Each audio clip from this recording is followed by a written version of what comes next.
नित्यं नित्यं जपो जपो नित्यं नित्यं जपो जपो शुक्लाम्बरधरं गणेशमन्त्रं शुक्लाम्बरधरं गणेशमन्त्रं नित्यं नित्यं जपो जपो नित्यं नित्यं जपो जपो विघ्नविनायक विद्यादायक विघ्नविनायक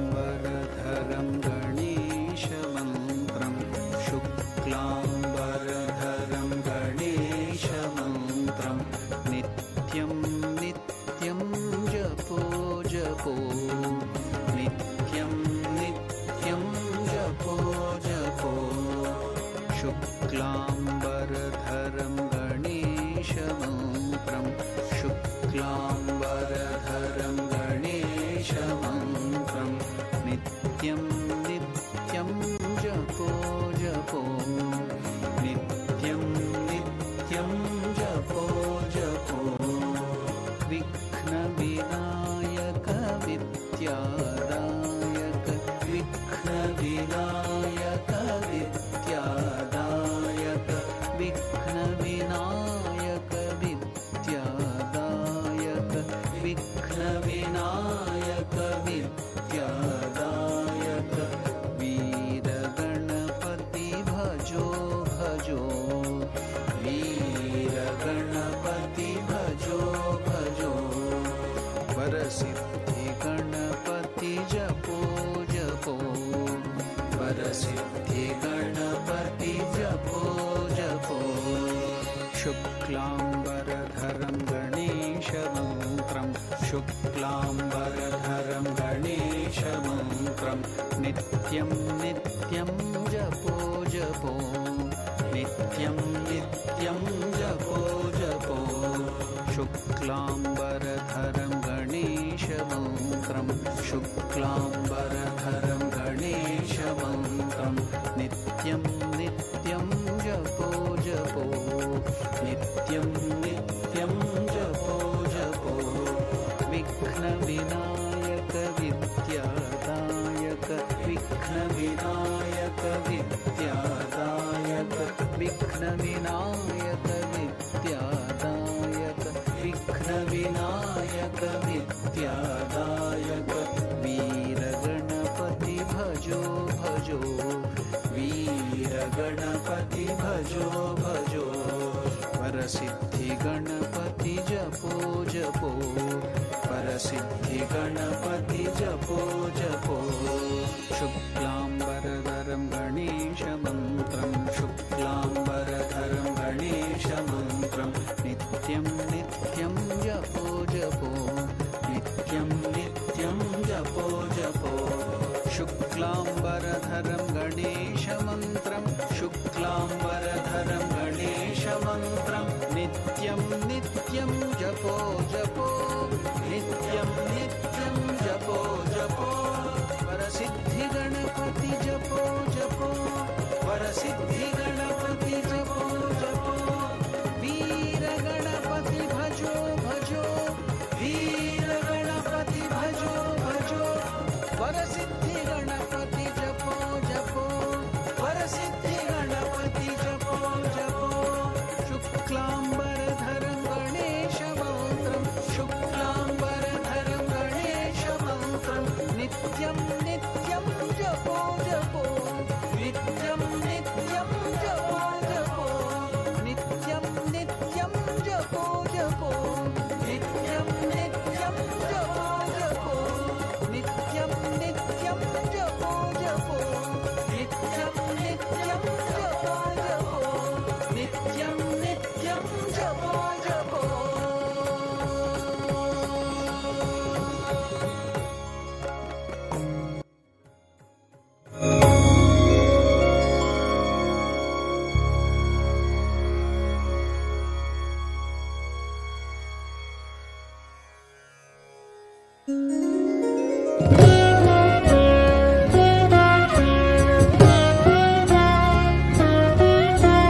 Revered Swami Swatmaramanandaji Maharaj, respected elders, sisters, brothers, and loving children, Om Namo Narayanaya.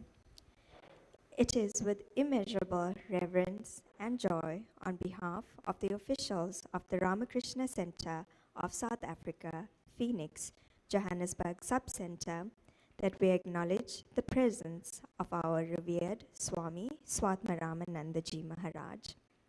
We are indeed delighted to have with us Dr. Usha Vasthare, who will be conducting today's program on the introduction to art and science of wellness.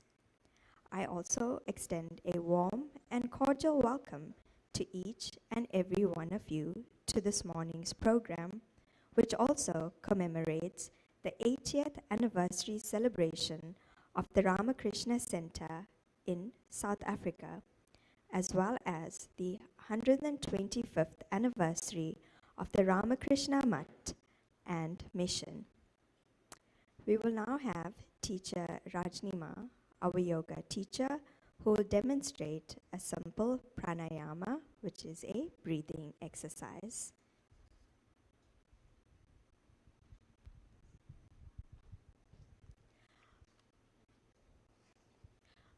Om Namo Narayanaya, Swami Swatmaramanandaji Maharaj, Dr. Usha Vasthare, sisters, brothers, and loving students.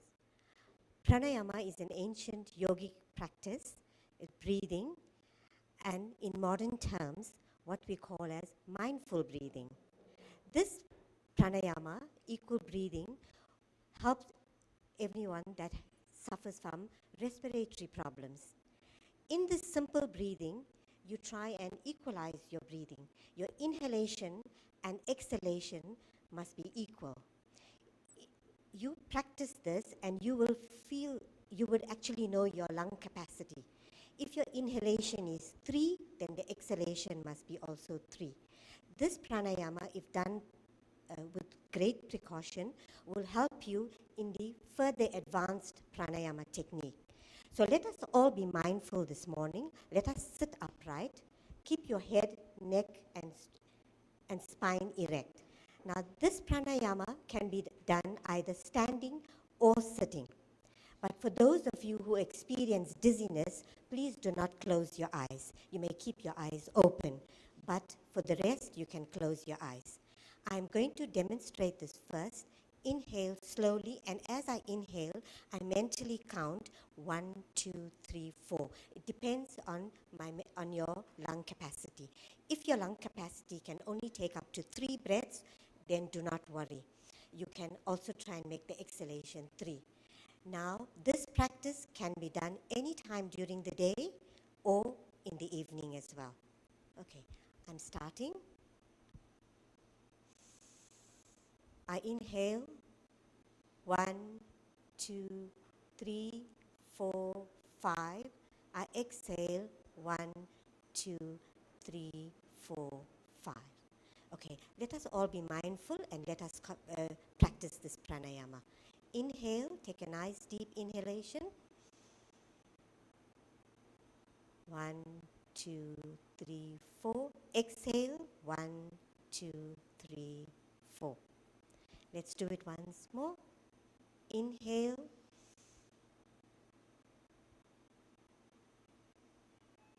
Exhale. 1, 2, 3, 4. Okay. Once more. Inhale. 1, 2, 3, 4, 5. Exhale. 1, 2, 3, 4, 5. Okay? Thank you very much. Now, in this breathing, there's no retention of breath. Okay? So, and remember, the breath and mind, they are connected. And you find that the more you do this breathing, it helps you to calm your mind. So when you sit for this practice, all must be very mindful. Thank you very much. Thank you. Thank you, Teacher Rajnima. Wellness is the act of practicing healthy habits daily to attain better physical and mental health outcomes. So that instead of just surviving, we are all thriving. Today's and tomorrow's sessions will no doubt enable us to thrive in our daily lives. Dr. Usha Vasthare is the co-founder of Yoga Kshema Rehabilitation and Wellness Center since 2007. She spent over 20 years in the United States of America. Subsequently, she worked as the clinical project coordinator, Parkinson's disease and movement disorder at Pennsylvania Hospital. She presents papers at international conferences and has been interviewed on several TV and radio channels in India and the USA. She has facilitated over 400 support group meetings at Yoga Kshema and conducted numerous workshops on mind training, mindful living, healthy living, overcoming automatic negative thoughts, forgiveness, improving interpersonal relationships, depression, stress management, and various other topics. I am sure we will all benefit from Dr. Usha's presentation today. Kindly note that there will be a question and answer session after the presentation. I now lovingly hand you over to Dr. Usha Vasthare.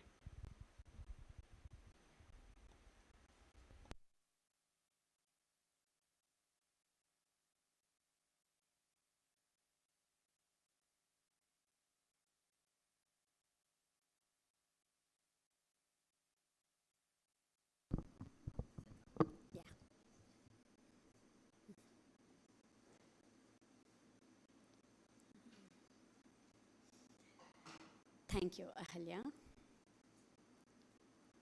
My pranams to the Holy Trio and to Swami Swatma Ramanandaji. And a good morning to you all. It's a bright, sunny day today when compared to the last couple of days. And even the atmosphere is good to learn more about the wellness. The weather really helps us both to understand and to practice wellness. And it's nice to see this program coming to fruition. And I know the organizers have been planning for quite some time, and it's good that it's coming to fruition.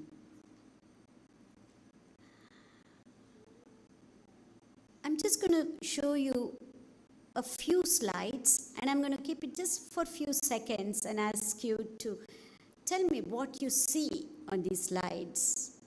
So please be attentive on the screen, and because I'm going to show you only for a few seconds and then ask you again.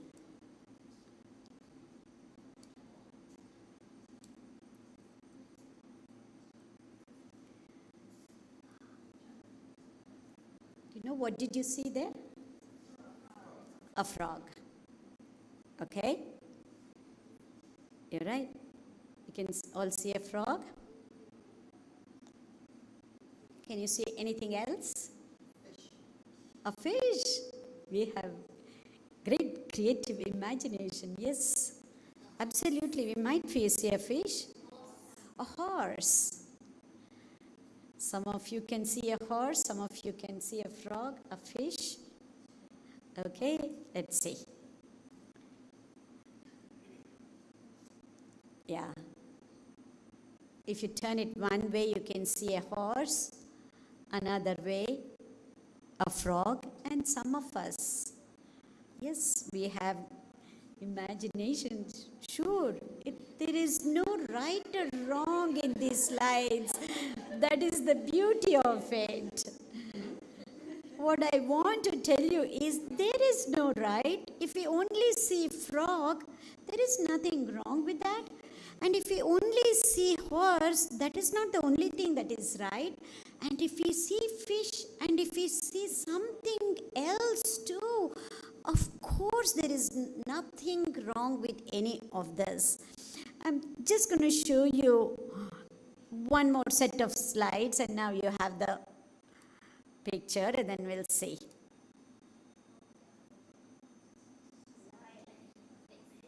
A face? Yes. You could see a liar.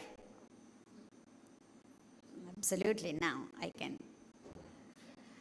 If that face turned sideways, no, we didn't even want to see straight. We went and saw it sideways, so we could see that word written up as liar, right? Again, see, is there something wrong if you don't see that word liar written sideways? Of course not. If you only see the face, that is fine too. Let's see some more pictures and see.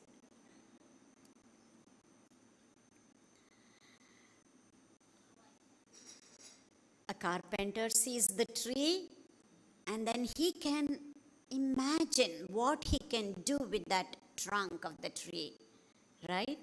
A businessman, he sees money right there, dollars. When he sees the tree, how he can take it out and then sell and make money. And for somebody with utility, he sees firewood in the tree, whereas a kid sees tree as a tree. He just sees tree as a tree.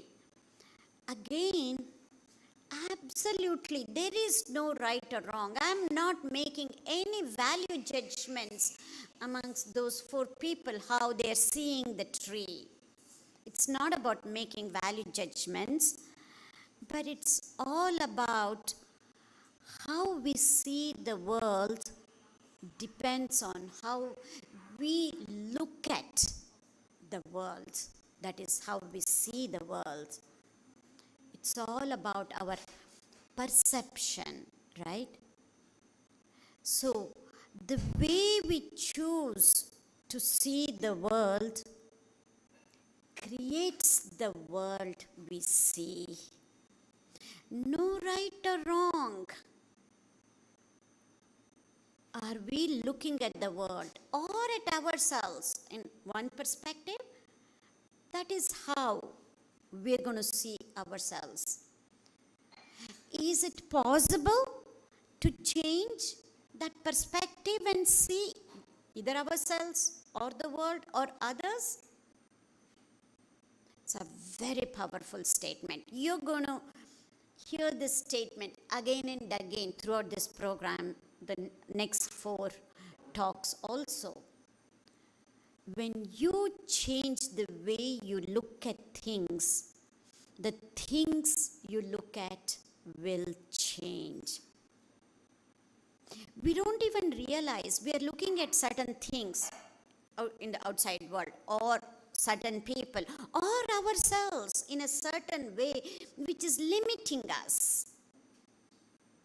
Is it possible? Can we train ourselves in the next 4 sessions too and start seeing ourselves, other people, the world in a different way, from a different perspective that can be enhancing rather than limiting? We are going to train ourselves to make that paradigm shift throughout this program. Starting from this minute, this is where it is going to be. How can we make a paradigm shift in the way we are looking at ourselves, looking at other people, looking at the world, looking at our work, looking at whatever, so that our lives can be more enhancing rather than limiting. With this brief introduction, I'm just going to show you how the flow for the next 4 talks is going to be, so that you get an idea. Today, we're going to focus on what is health, what is wellness. Is there any difference between health and wellness? And how do we manage our health or our wellness. We're going to learn about that. And I'm going to be focusing on the emotional wellness part today. I'm going to be starting to focus on the emotional wellness part today. And this is going to continue for the next 4 days. And tomorrow, I'll be focusing on physical wellness and nutritional wellness too. And then I think on Wednesday, we're going to understand how to manage our emotions. As I said, this emotional wellness will continue for the rest of the few days. How can we manage our emotions? For that, we need to understand some of the innate biases that we all have without any exception. And a technical term, neuroplasticity, what is it? We will get to know about that starting from tomorrow. And the last 2 talks, we're going to be focusing on rewiring tools for the brain to be healthier and happier. This is the flow you're going to see. So today we're going to learn about the difference between health and wellness and illness and wellness, and also focus on emotional wellness. So let's start and see what is health. World Health Organization defines health as a state of complete physical, mental, social well-being. And health is not just the mere absence of any disease or infirmity. This is how we understand health. If this is health, then what is wellness? We kind of use these terms, are you well, are you healthy, interchangeably. But when we look at it from a scientific perspective, there is a clear difference. And that is what we're going to learn and see, that it is possible to be well even when we are not healthy. Or you could be healthy physically, but not really well.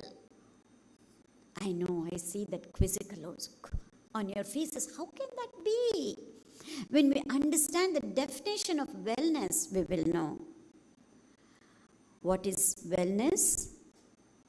Wellness is enthusiasm to learn new things, and enthusiasm to be compassionate, first for ourselves and for others too. Extremely important to practice being compassionate, being empathetic, being kind. And wellness is also about having zest for life. And one can have zest for life even on the deathbed, mind you. When we go through the definition of wellness, we will see. We only focus on physical health and not understanding what wellness is all about. But when we go through these 5 talks, we will see it is possible to have zest for life, to be compassionate, to be kind, to be empathetic, and to be learning until our last breath. That is what wellness is all about. Being well is also about leading an enriching and fulfilling life. And what do I mean by that? It's such a broad term. Let us condense that and see what do I mean by leading an enriching and fulfilling life. It is about having emotional stability. Yes, we all have mood swings. Our emotions go up and down. That is the nature of emotions. That is the nature of mind. I'm going to go a little bit more into detail about what is mind, why does this happen, what types of mind, broadly classifying from a scientific perspective, why do we have this emotional swings, and how can we keep it stable. We will get into that into more detail tomorrow also, but it is about having emotional stability and overriding and training our mind not to have too much of those mood swings. And it's also about having clarity in our thinking process. We know when we are stressed out. We know when we are anxious. We get so many doubts, and then we are confused. We don't know what to do. It's so hard to decide. And how can we get that clarity in our thinking process? And when we have that, that is again a prerequisite to be well. We might be healthy, but not able to make decisions, either for ourselves or for our loved ones. And also being well is about the ability to love and serve others. And I'm going to add to this, to love ourselves too. That is where it starts, to love ourselves so that we can love others. Take care of ourselves first, not in a selfish manner, but to take care of ourselves first so that we can take care of others. And to be well is to be able to embrace changes that happen all the time in our lives. Change is the only constant. We have heard this, right? So to be able to embrace change, to be able to cope with the changes that happen, whether inside us or in the external environment or amongst the people that we live with. And to be able to cope uncertainties that come into our lives in a healthy manner. This is very important. We all know how to cope with that, deal with that. We just deal with it. But it has to be in a healthy manner so that it will help us and also help others around us. So now, with this definition of health and wellness, we will continue. Keep these definitions in mind for the rest of the 4 talks. And then now, I'm going to ask you to just say a few things with whatever, whether it's an illness or a disease, whatever that comes to your mind. What are the diseases that you know of? So it is like a rapid fire round. Can we just quickly tell few names of diseases or illnesses or whatever you're going through, whatever others go through, whatever you know of, anything that you come across in a person who would be unhealthy or unwell, we can say. Can we start off? Cancer, yes. Depression. Anxiety. Diabetes.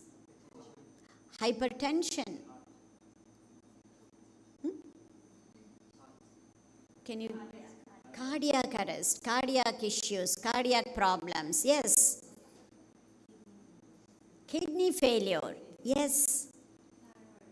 Thyroid issues, absolutely. Colitis? Ulceritis, colitis, yes. Indigestion, yes, finally. I was looking for something simpler. Finally, we get it. We start off with our tummies. Yes, we have preferences. Yes, indigestion. Maldigestion, indigestion, yes. Fuzzy mind, yes. Anger, hatred, jealousy, oh my goodness, yes. And headaches, absolutely. What we went through, the whole world is going through some pandemics, right? We can say viral infections, right? Panic attacks, yes.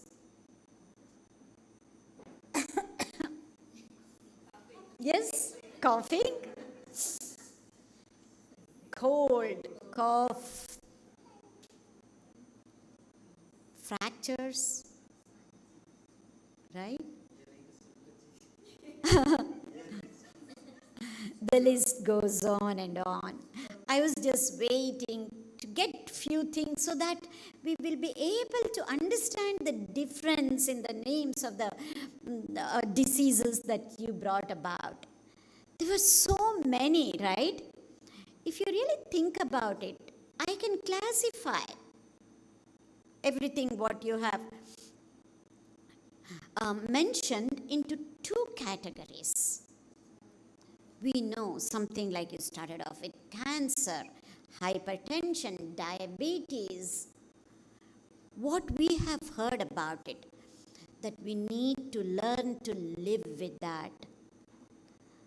They are not curable diseases is what we have heard, right? Hopefully, whereas indigestion or cold or any of the viral infections, bacterial infections, we know they can be cured. Isn't it so? Even a fracture, that can be cured. Whereas most of the other things that you mentioned, they all come under incurable diseases. Have we thought about it? Of all the things that you mentioned, only a handful of them can be cured. Not that you only mentioned a handful of them. In reality, this is what it is. Yet we think,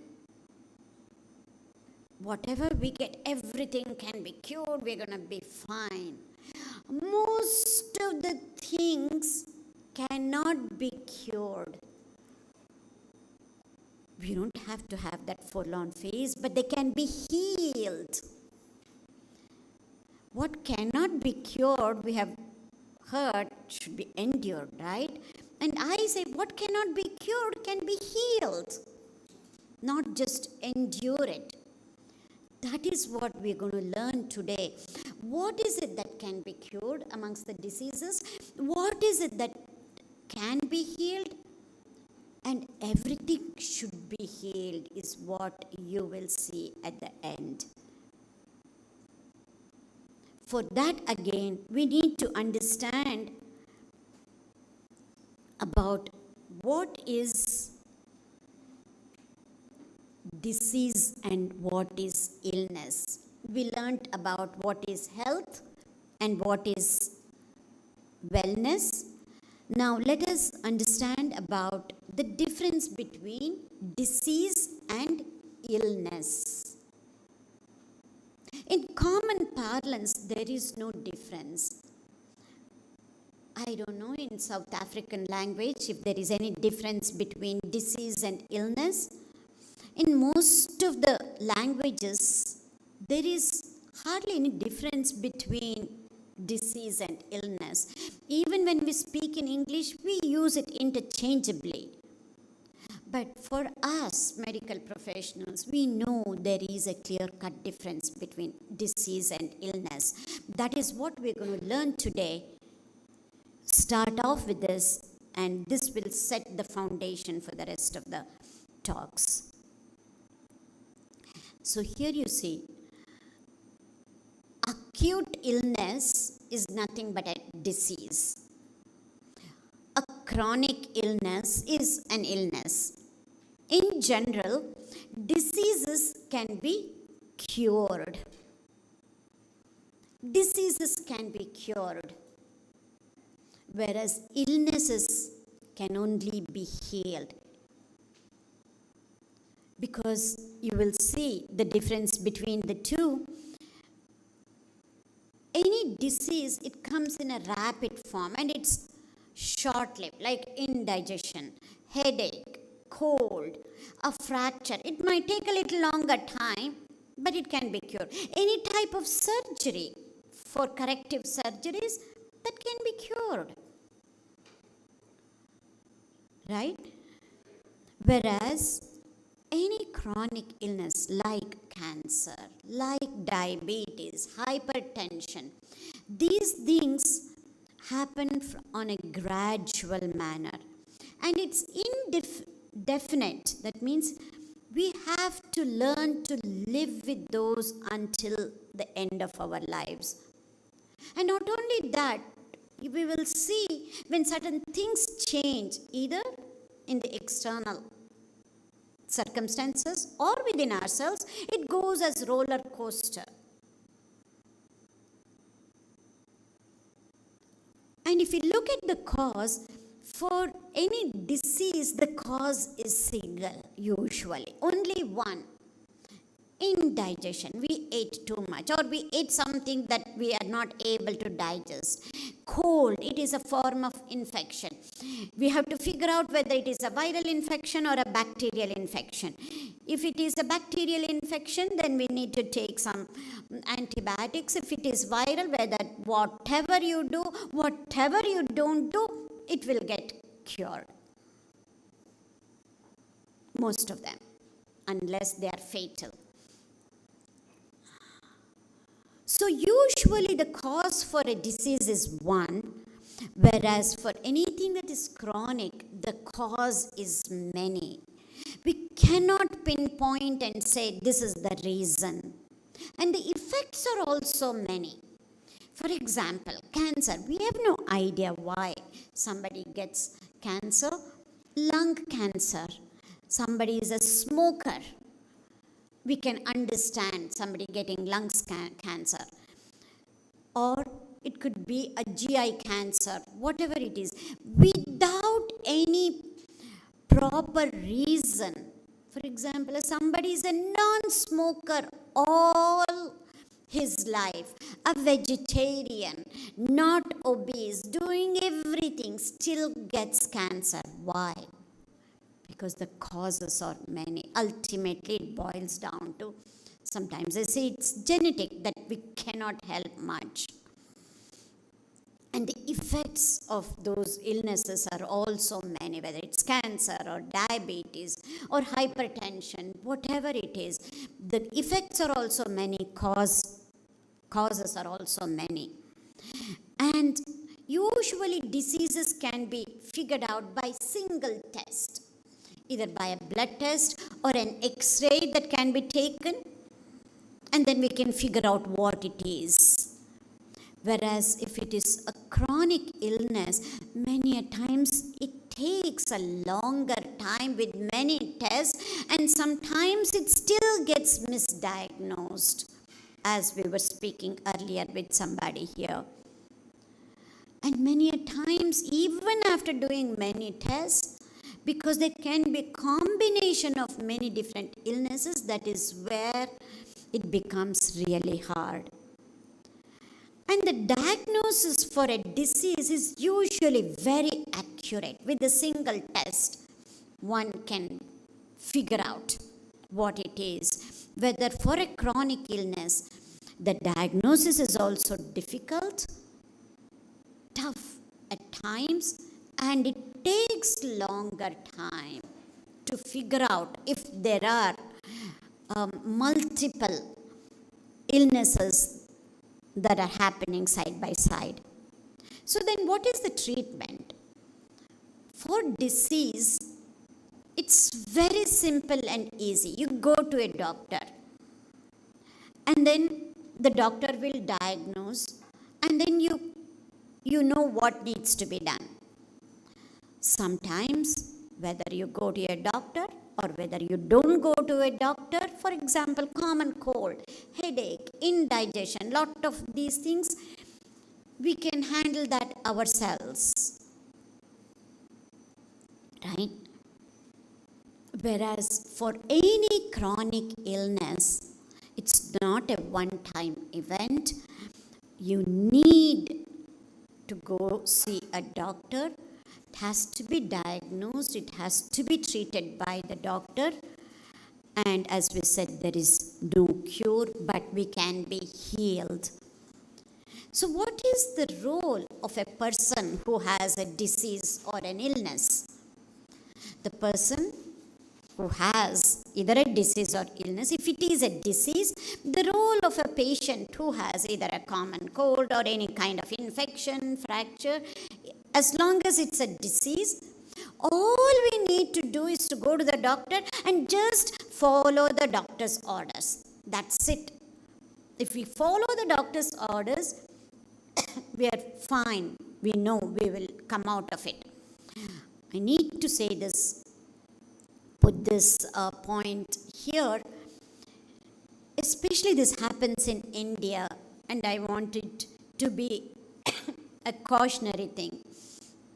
When a doctor prescribes antibiotics, let's say for a course of 5 days,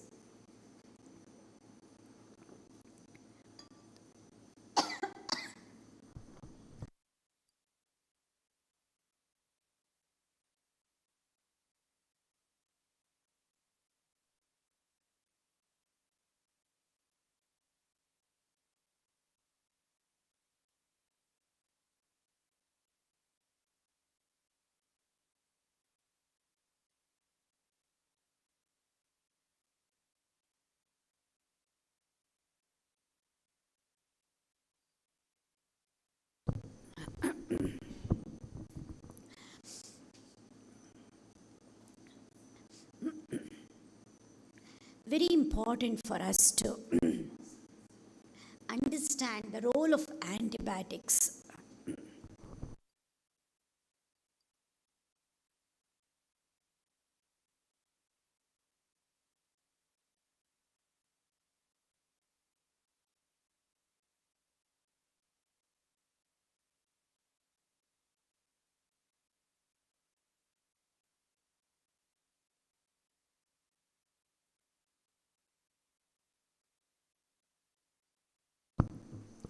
The role of antibiotics is really important for us to understand.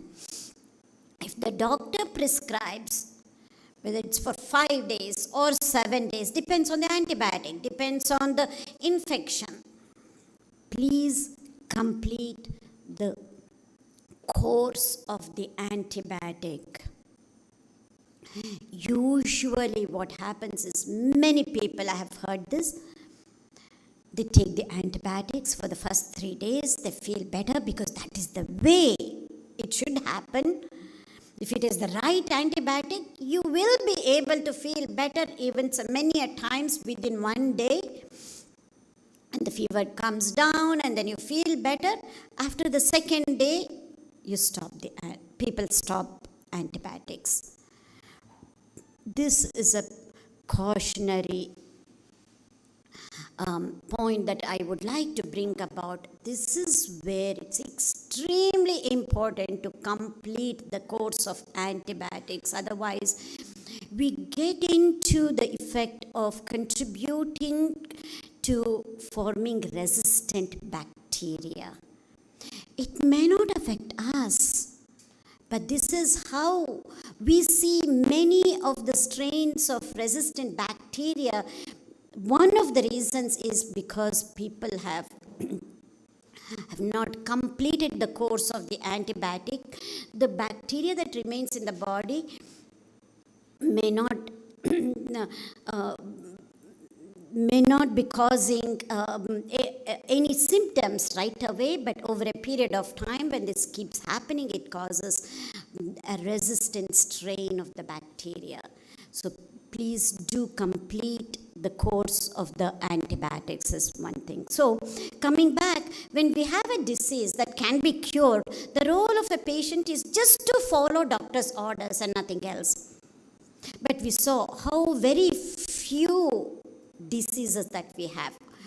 All infections come under diseases because they can be cured most of the times, unless they are fatal, like our COVID pandemic.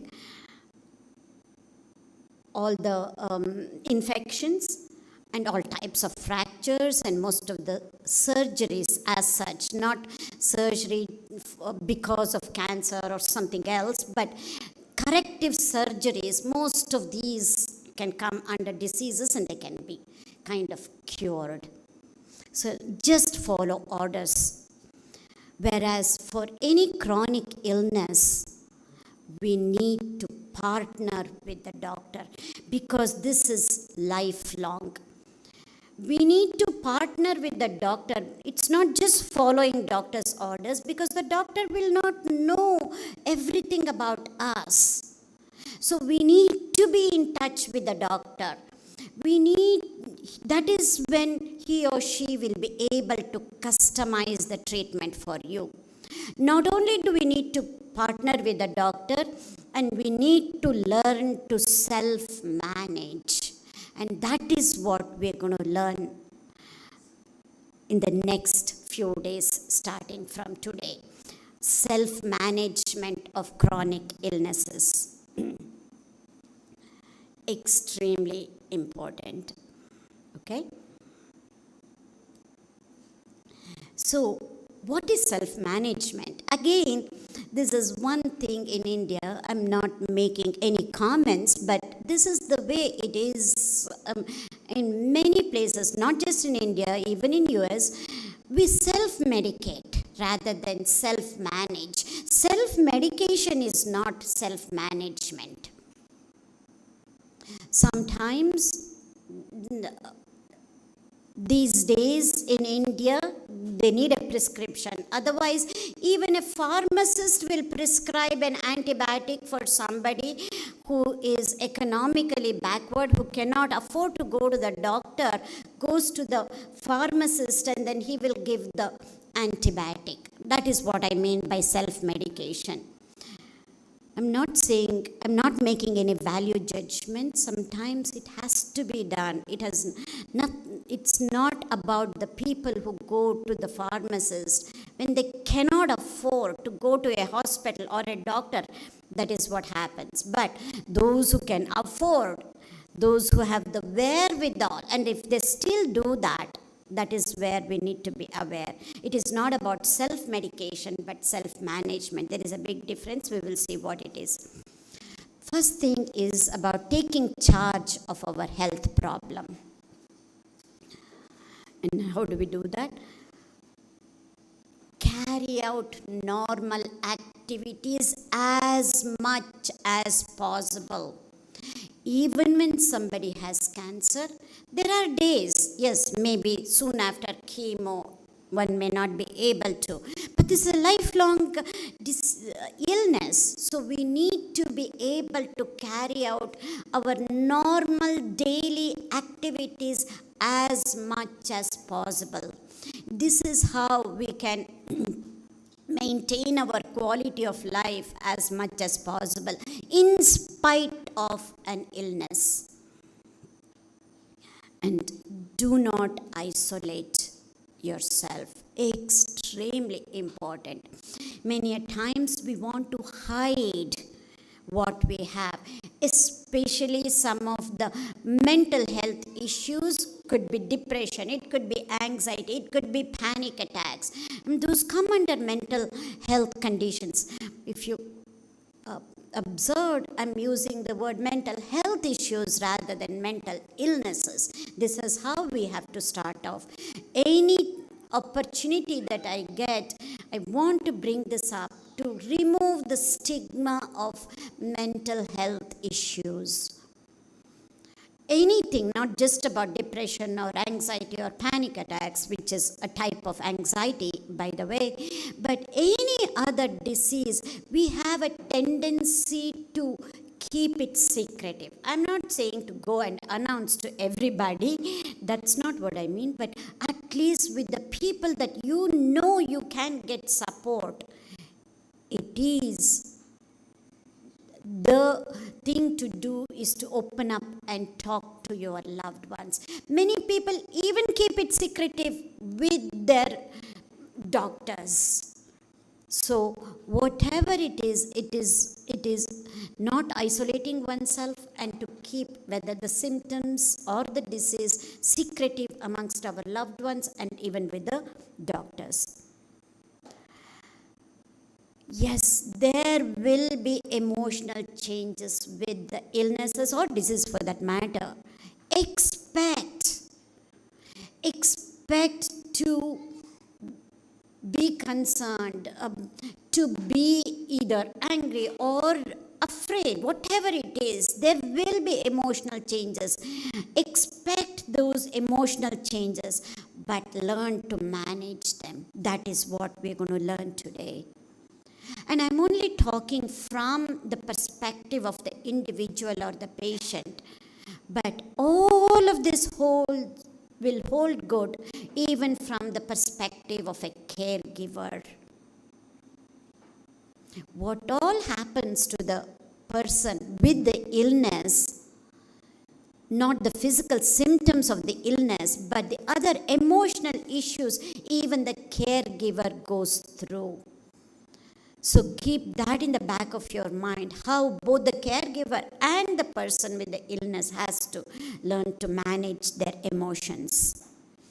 And set goals. Just because it's an illness, just because this is a lifelong thing, it's not just accepting, oh, I can't do anything and feel limited and bad about it. Set goals as to how you should manage. What is it that I should do? Slowly but surely, try and follow how you can improve your quality of life for yourself and for your loved one if you're taking care of your loved ones. Extremely important. But not to set goals in a rigid manner, so that it brings even more anxiety to the family, but with ourselves in a loving manner. So just so we know we are improving, or we know we have stagnated, it is a certain stage. Okay. Now I want to go a little bit deeper and take you to what would happen in many of the chronic illnesses. What are the symptoms some people might see? Common symptoms, irrespective of what illness it is. That is what this meta-analysis data is about. What it means is, this is a study that has been done in a particular hospital in US, and they have collected data of thousands of patients who were inpatients in the hospital. They had come into the hospital for many different reasons, not one reason, not from one department.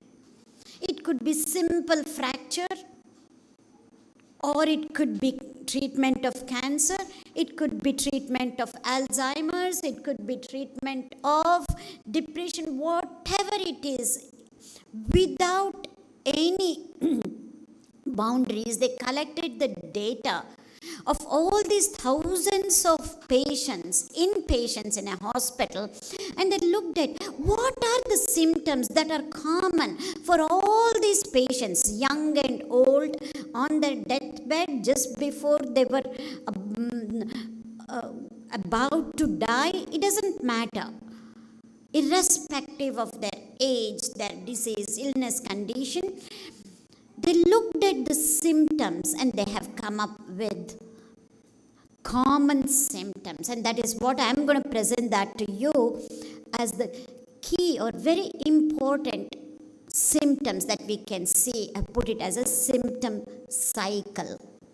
Even though I have put this as a cycle, does not mean one symptom leads to another symptom. No, that is why you don't see any arrows. It's a cycle of symptoms, starting with any type of disease. First thing we know, it is pain, and then many a times shortness of breath.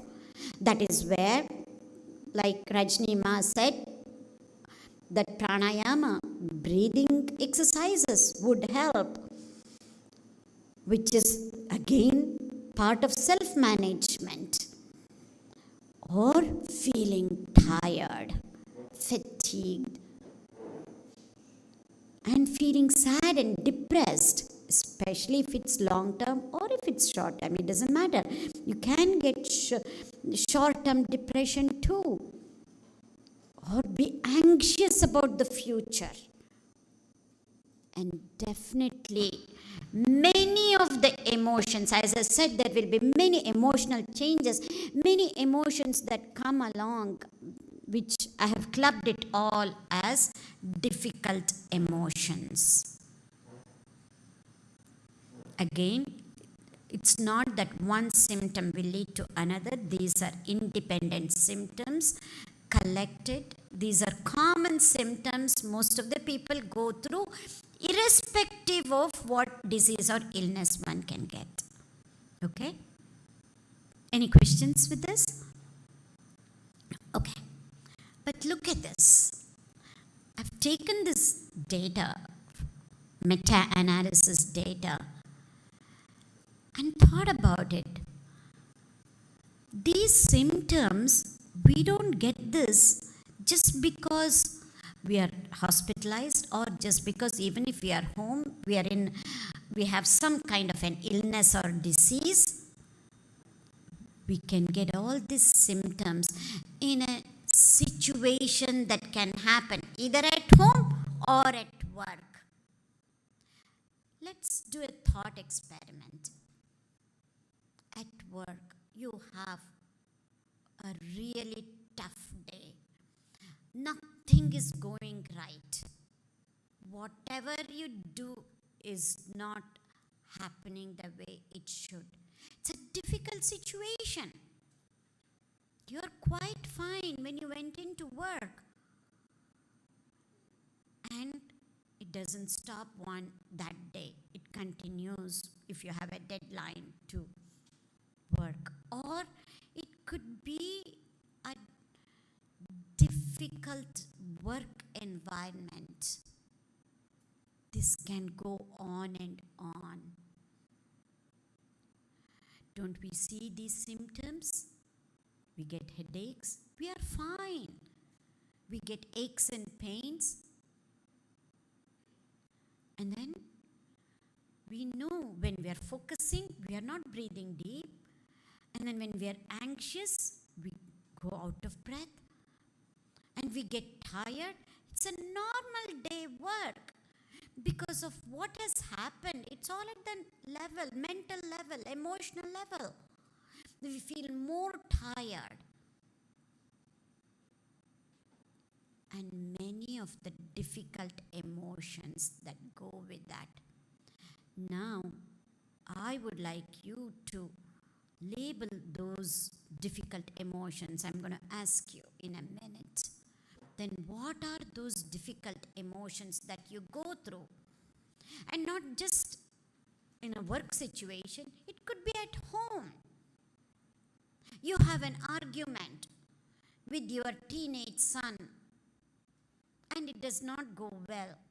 And then you feel bad because the son leaves without eating breakfast, without taking lunch that you have packed.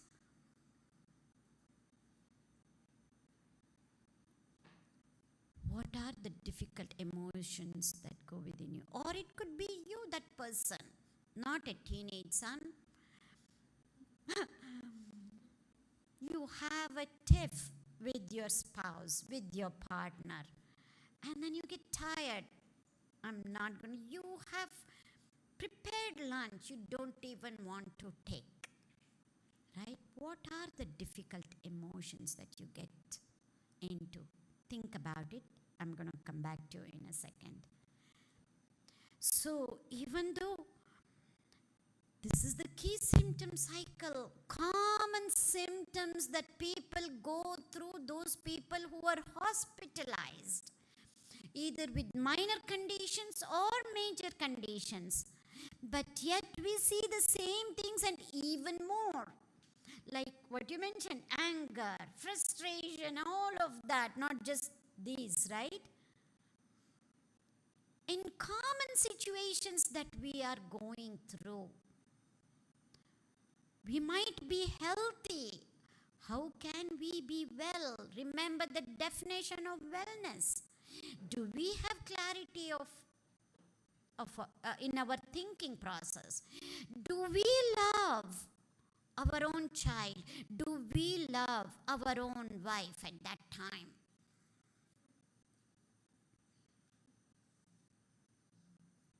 Remember the definition of wellness. These two slides are very, very powerful. This is where, when I saw this data, when I looked into this research, this was a golden opportunity for somebody like me who is talking about mind and emotions and self-management. Yes, we do need doctors, we do need medicines for certain things, but now you know, most of the things every day what we go through, it is not the doctors who can help, it is not the medicine. Yes, that little bit of painkiller might take away our headache or our backache, but that is not the solution. We need to know how to manage ourselves, to be well. And in spite of an illness, this can happen. We can manage and be well. And that's why we are here, to learn this together and to take this back into our daily lives, both for ourselves and for our loved ones whom we are looking after. So it's all about self-management. I brought in self-management under 4 broad subtitles like emotional health, physical health, nutritional health, and spiritual health. We will deal with emotional, physical, nutritional, and of course I have not put in social well-being. That's a given. How we need to be associated with our loved ones, with family and friends, to be well every day. But the spiritual health, and Swamiji has been taking so many lectures, and that's a lifelong process, just like all the others are also lifelong process until our last breath. We need to be taking care of all these issues. So today we are going to be dealing with emotional health, and tomorrow we are going to be dealing with, as I mentioned earlier, physical, nutritional, and of course emotional health is the common denomination factor here. So, okay, now another rapid fire round. We talked about those difficult emotions that we might come across in everyday situations. What are those difficult emotions? Can you just mention? No, emotions. Anger, yes. Fatigue, yeah, that's fine. Huh? What other? Anger. Feeling or emotion that we get either because of the situation or because of an illness we are going through, not just because of the situation. Restlessness, yes. Self-pity, yes. Absolutely, self-pity. Lack of control, you feel out of control, yes. Hatred, yes. Yes. Disturbance, did you say? Yes. Emotional disturbances. Can we still, I'm trying to make you verbalize your emotions. This is one of the exercises. It's very important. You will see again on Thursday how important this is, especially when it comes to interpersonal relationships. It's easier to learn through this than when we are having an argument, and if I ask you, verbalize your emotion, all we can say is anger, and that's it, and nothing else. But there are so many myriad of emotions that we go through. The more we verbalize, I will tell you the science behind it as we go on the rest of the days, but we need to learn to verbalize our emotions, what we're going through. Bring a word, a phrase to it that again shows, it brings awareness of ourselves, that self-awareness is increased if we can verbalize, that is bringing our emotions to be able to express it in words. Any other emotion that you can think of? Pain? Uncertainty, yeah. And what are the emotions that go through when we go through pain is what I'm trying to get at. Those are the symptoms. Pain is a symptom. How do we feel when we have that pain? When there is uncertainty of the future, what is it that we are feeling is what I'm trying to get at. Helplessness. Fear. Anger. Yes. Anxious. You become anxious. Yes. All these and many more.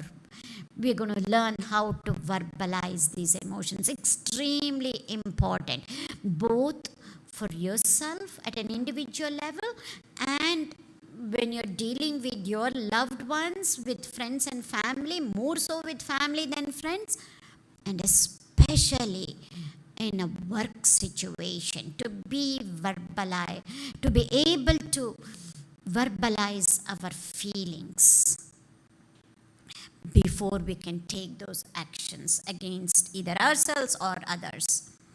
Okay, I've just listed few of those, and then let us see where we can get it. Grief. First thing is we feel sad. How can this happen? Why did this happen to me? That's the first thing, grief. Why me? I have done everything in my life. If it's an illness, if it is a situation at home, why can't he understand me? So that grief, sorrow, sadness, all different stages or levels. And then anger, as we know. I don't have to mention about anger. Either anger at ourselves or with family members or even with a doctor. He cannot understand. The family cannot understand what I am going through. That leads to self-pity, as you said. Anger leading to self-pity also. And then fear of the unknown. How am I going to deal with this? What is going to happen? Because the doctor has said for everybody it is different. There might be certain common things, but everybody takes it up in different ways. So fear of the unknown, fear of the future. How am I going to manage? Do I have enough funds? Is my insurance, will it cover everything that I am going through? How am I going to deal with all of this? That's that fear and the frustration. Many a times, whatever I do, nothing is working. Whatever I do, she cannot understand me. The last minute comes up with surprises. You can see I'm dealing with both an illness situation and common situation that we go through every day at home. When we feel frustrated, no matter how much others are helping us out, we feel they are not helping us enough. Ultimately, nobody understands me. That's like the common thing we all come up with, both the patient and the caregiver. I'm doing so much, yet he cannot see me either the father or the father-in-law, whoever it is, or the patient. I'm going through so much pain and still they cannot understand. The reason I ask for all of this is because of this. Ultimately, it's a frustration. So if these are the emotions, difficult emotions of sickness, then we need to bring in healing emotions of wellness too. And what are those? Again, I have listed just a few of the healing emotions of being well. To be compassionate with others, to be empathetic, to be able to understand what the other person is going through. And even if a patient to be able to understand what a doctor is going through, there is only so much he can do. That understanding, yes, it is not an emotion, but I still have put that. Ultimately, it is about understanding. And whatever it is, to be focusing on the love aspect. How much everybody is doing, helping out of love, not out of pity, not out of duty. Yes, we do it out of duty, but much more than that, they are doing this, taking care because of love. And to be grateful that they are taking care, whether it's illness or everyday situation. And to accept the reality as it is and not to resist the reality. This is the most important aspect. The more we resist things, whatever we resist, it persists. So to accept the reality as it is. This is again what we're going to learn the rest of the talks. So we need to learn to convert our difficult emotions into healing emotions. Easier said than done, but how do we do that? How? That is the question. And two tools that I'm going to bring about, not today, but the last 2 days is, amongst others, is CBT, Cognitive Behavior Training, and Mindfulness. Okay. But before we get into the tools, we need to understand certain principles, neuroscience principles, before we get into practicing those rewiring tools which are going to be given in the last 2 days. So I'm going to quickly go through these neuroscience principles, and you can stop me if you have any questions in between. Otherwise, I'm just going to run through this and take the questions at the end. But if you have any questions, because these principles, if we cannot understand, if we have doubts, and if the doubts remain, it's hard to go to the next step. So you may stop me. First, we're going to understand the importance of mind-body connection and what is the science of thought itself. These are the things we take it for granted, but we're going to understand from a scientific perspective, which will help us in managing ourselves and managing others. Self-management, if you're a caregiver, it should also help in managing others. We know very well that there is a very close connection between body and mind. If something happens to at the level of the body, how it affects our mind. It's as simple as indigestion, how it affects our mind. And if we are physically fit, but something happens with a colleague, which has happened yesterday, but it is still affecting us today. That means even whatever happens at the mind level, it gets expressed at the level of the body. This we know, we understand it very well. But I want to go a step further and show you, it's not just understanding the connection between body and mind, but also with our behaviors. Keep this in mind. Again, I'm going to go into a little bit more depth in the last 2 days. That our mind, our body, and our behavior, that means our actions, that means our habits, our experiences get affected because of the close connection between mind and body. So, about the thought. What is a thought? We're going to know. Even before we know what is a thought, we need to know everything under the sun begins from a thought. Whether you know it or not, even the feeling, emotions, even that emotion would have come from a thought, as you can see here. It starts off as a thought. A thought will result in a feeling or an emotion, and then an action is produced.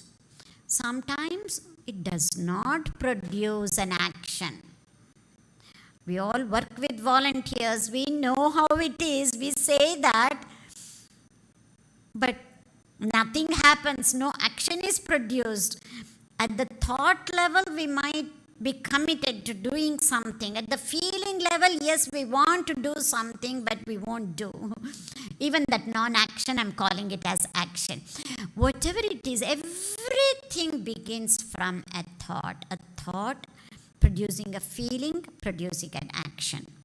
So I just want to bring in just two sayings about what our saints have talked about thoughts, and especially Vivekananda. What has he talked about thoughts? Many things, but in context, I wanted to bring this definition, his saying, we are what our thoughts have made us. So be careful, take care of your thoughts. Words are secondary, and thoughts travel, they live. Thoughts are alive, thoughts live, and thoughts travel far. Again, keep this in mind as we go along. And also, another way of looking at thought is this saint. His name is Ramatirtha. He was a mathematician. He was a contemporary of Vivekananda. He also died when he was very young. Saint by name Ramatirtha. He says, thought is another name for destiny. As children, we are brought up where destiny is written on your forehead. Nobody can change. This is the thing we had about destiny, right? This is what we understood about destiny. But Swamiji is telling us again and again and showing in many different ways that you can change your destiny with your effort. He talks about, yes, with effort and grace. Even 2 days back, I heard in his talk how he talked about grace and effort. With the effort, with the right effort, we can change destiny. I'm not going to go into detail about that. That's a separate topic in itself. How can one change their destiny? But we can just accept that it is possible to change our destiny. And if at all you have doubt, this is the reason I brought this saying from Swami Ramatirtha out, saying, thought is another name for destiny.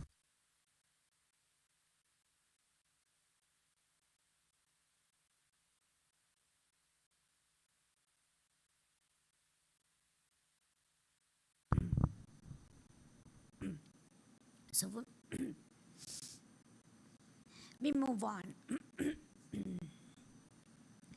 So what is a thought?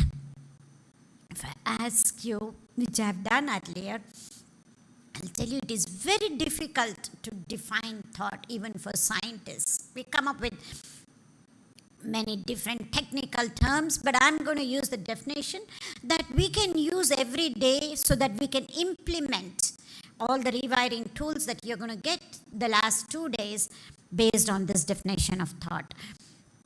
So I'll just go ahead and then give you the definition rather than asking you what is a thought, unless you want to tell me what you think of a thought is. It's an idea? Okay. It's an energy, okay. It's an energetic frequency, yes? True? It's an impression, yes? Okay? True. All of this is true. I'll give you a definition that will help us to put that into practice every day for implementation purposes, okay? You're right. You can just simply say a thought is an idea. An idea comes about and it comes again and again and again. Because it is our idea, we start believing it. So this is the thing. Until here, it was okay. It's an idea. Ideas come and go, right? But an idea which happens again and again, comes again and again. I'm not talking about an idea which is creative, which is imaginative, which is nice, and we want to make it ours. But an idea saying that we see a person, without knowing too much, we make a judgment of that person. That's an idea. And we don't know that person. We keep seeing that person again and again. And then we say, just by the looks, we make an impression. And we start believing it because it was our idea. It was our impression. We have thought about it. So we start believing it. This is the culprit, believing the thoughts. Not that we should not believe our thoughts. What thoughts should we believe? How should we believe? Why should we not believe? We are going to go into greater detail, not from a moralistic perspective, from a scientific perspective. So, the next concept.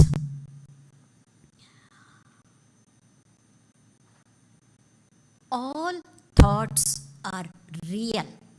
They are real because every time we get a thought, there is a change in the electrical activity of the brain. A neurochemical is released. So in that way, it is real. But not all thoughts are true. Extremely important for us to hone in on this concept.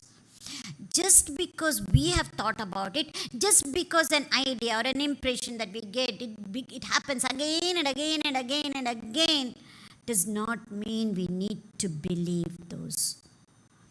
We need to question our own thoughts and then make an impression and then believe it if it is to be true.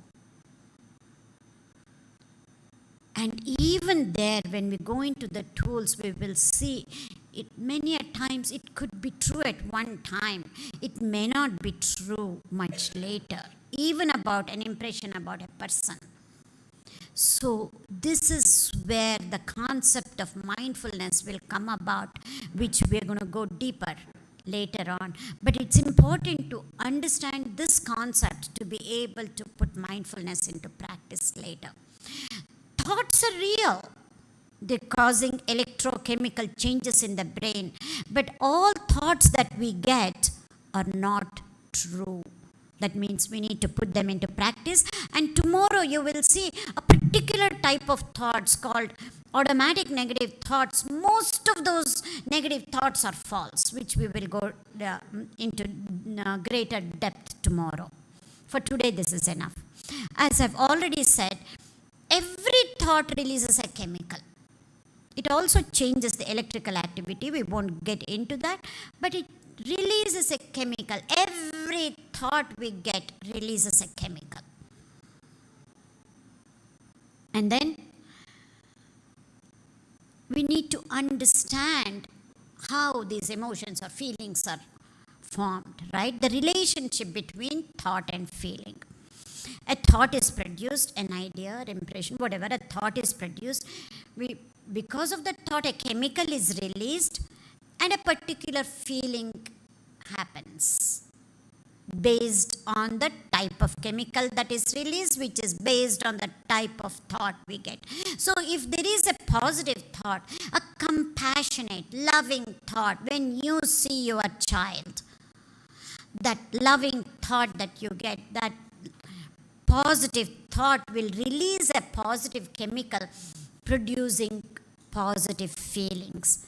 And the same thing can happen the other way around. A negative thought releasing negative chemicals, producing negative feelings.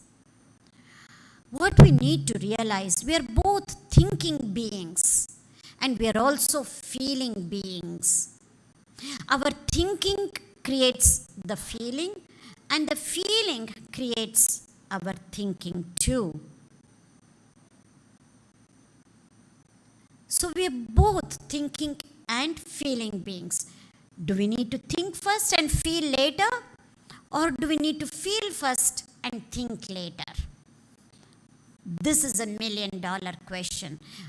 Hopefully by the end of 5th day, you will be able to learn how to differentiate between when to think first and feel later, when to feel first and think later. And see how the thoughts that we get directly affect our body and our life. Because a thought, when it forms, biochemical reaction happens in the brain, a chemical is released, and that chemical gets transmitted through the body to the body. And from the body, the body asks you to think in a certain way because the chemicals have an effect on the body. Because the feelings are expressed at the level of the body. We need to understand this difference. Thoughts are fleeting, it happens at the level of the mind, but the feelings happen at the level of the body. Feelings are expressed at the level of the body. And those feelings will ask you to think in a certain way, which means the body is asking you to think in a certain way.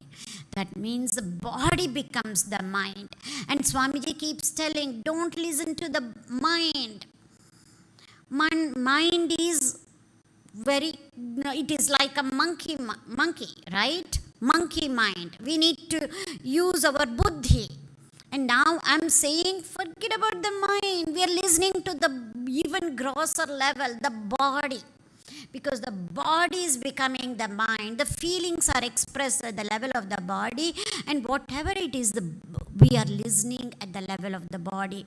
And this is so true, especially with respect to, we will see certain cravings and addictions, they are listening just at the level of the body.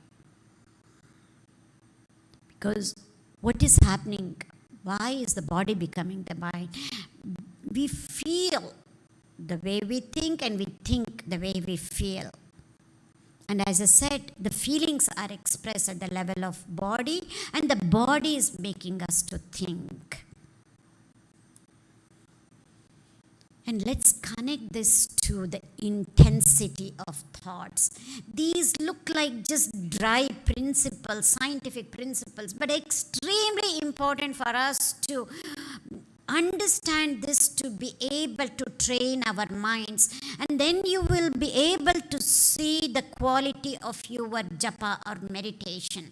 Because we will be sitting and doing the meditation, the mind goes elsewhere. We have no idea what is happening. Even though these principles or concepts may look, where is she going? Why do we need all of this? It will all come together. I promise you, it will all come together. The last 2 days when we go through the rewiring tools of the brain, these are all, the first 3 days are foundations for the last 2. But each one you will be able to get something out of it too. Let's see, if it's a vague thought, we don't have much preference over many of the things. Oh, okay, it can be either this herbal tea or it can be black tea, doesn't matter. Whatever you give, it is fine. right? Many a times this is what we do. Then we don't need to bother. These are all weak thoughts.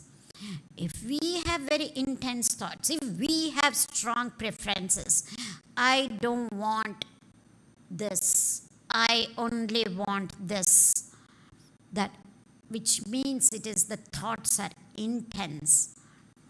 And tomorrow we will see those intense thoughts mostly happens for the negative things. When we understand this, then we need to be able to convert that. The thoughts need to be intense, very important, but for the positive things. And how feelings play a role, you will see with all of this. Intensity of thoughts. See, depending on the type of thought, whether it's positive or negative, the intensity of the thoughts, it can influence our health. It can influence our interpersonal relationship. It can influence on the choices that we make on our daily lives. And that is what ultimately affects our quality of life at an individual level. And this is what ultimately affects the quality of life of an organization or a team when we are working together. Or at an individual level, this is what causes either aversion or craving or addictions. It's because of the intensity of thoughts. What we need to understand is people who have such intense thoughts, it could be towards negative things right now. Somebody has a very short fuse and gets angry right away. By going through all of this, understanding this, we'll be able to change, and we can have that short fuse for positive thoughts, positive feelings. Right away we will be able to bring out positive feelings and emotions for whatever we are doing. That is the whole crux of this, going into great detail. And again, right now, until now, I only talked about thoughts, single thoughts. But if we have to train ourselves, rather than working at a single thought level, let us work at group of similar thoughts. This is what neuroscientific perspective of an attitude is. We have a totally different view of attitude when we use it in common English parlance way. Somebody has an attitude which we say it's in a negative perspective, right? From a scientific perspective, an attitude is good. What type of an attitude we have? We have to have similar thoughts, bunch of groups of thoughts coming again and again, one behind the other. It could be positive or it could be negative, of course, but that is what we call it as an attitude. Once we understand, we will be able to figure out, why am I getting these negative thoughts one behind the other again and again? Maybe it is becoming my attitude towards this person. I need to change my attitude towards this person rather than having a negative attitude to be able to have a positive attitude. So this is the reason I brought about how do we see the scientific definition, or how what is the scientific way of looking at attitude. It's a nice way of putting it's a footprint of the brain, right? So it's much easier, rather than addressing a single thought at a time, address your attitude. That means groups of thoughts, similar thoughts, either towards a person, towards a situation, towards our own selves, whatever it may be.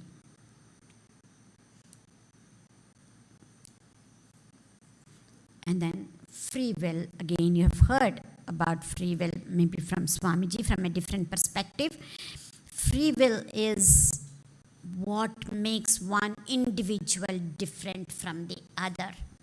Free will is nothing but the choice that we make. We're choosing something over the other, right? And this is how it differentiates individuals from one over the other. And free will is our ability to express our attitude that we choose. And of course, it is associated with the neurochemistry of the brain. I don't have to say this. So free will and attitude, they go together. And then this is how we can actually try and see how I can change my attitude. And to be able to choose the right attitude, that is that free will. So with this, I'm coming to the last few minutes of the discussion today, which all of this will lead to habits. What is a habit? We know how habits are important, how to form the right habits to be successful in life. I don't have to say that. So we have gone and then looked into on the internet. We know all of this, how to form new habits for dummies, and we have looked all of this. We know a whole lot.